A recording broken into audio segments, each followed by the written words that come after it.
the world's most popular sport. It brings many people together from all corners of the world, and it means so much to so many people.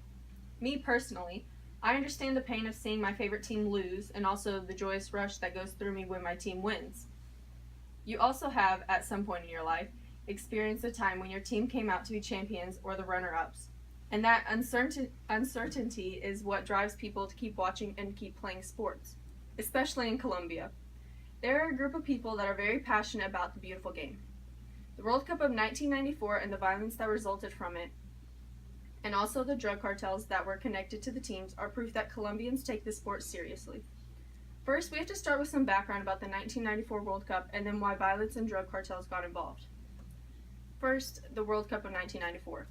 According to FIFA archives, Colombia was put into Group A with Switzerland, United States, and Colombia.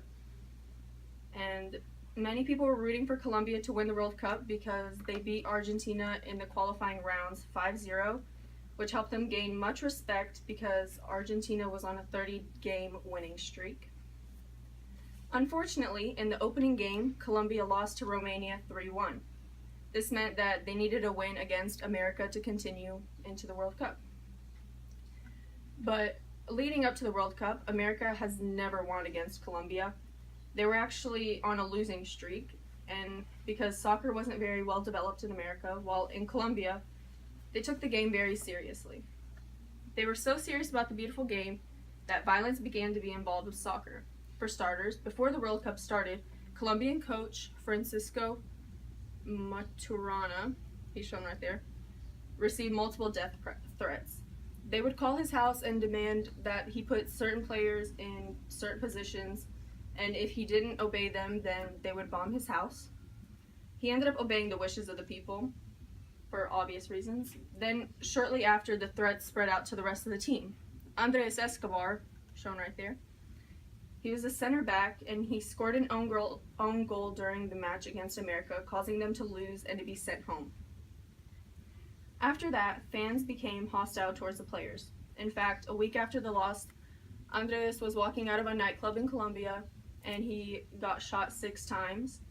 And his fiancée said that every time the shot would go into him, somebody would yell out "goal," just like the commentators would on soccer.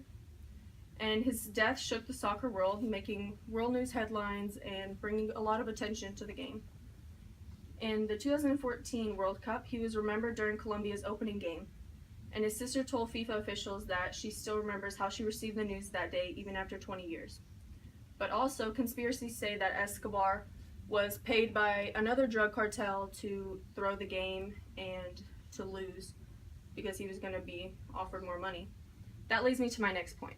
Another very concerning issue in Colombia was the drug cartels that were affiliated with soccer.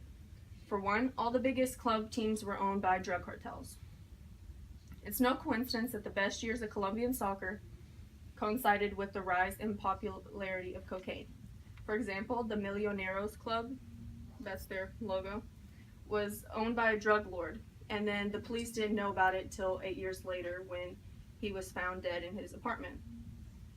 They found illegal documents that showed evidence of money laundering. Also, the most popular drug lord of them all, Pablo Escobar, shown right there, owned Atlético Nacional and the Medellin team, all with the money made from drug cartels. Furthermore, Antony de Avila scored the qualifying goal that sent Colombia to the 1998 World Cup. Then, in an interview after he dedicated his goal to the Rodriguez brothers, which were 2 convicted drug lords that owned his club team. Overall, Colombians have been known to get large sums of money from drug cartels, and the only way for them to make it somewhat legal was through money laundering, which is exactly why they chose to do it with soccer teams of Colombia. In conclusion, the 1994 World Cup, violent acts, and drug cartels all play a big role in the history of Colombian soccer. It shows just how passionate and serious Colombians take soccer. I hope you were able to realize why soccer is an important part of the Colombian culture and why they went through so much just to get their team to come out as champions. So next time you tell someone that soccer is just a game, remember that because of the game, some lost their lives because others saw it more as a lifestyle rather than a game.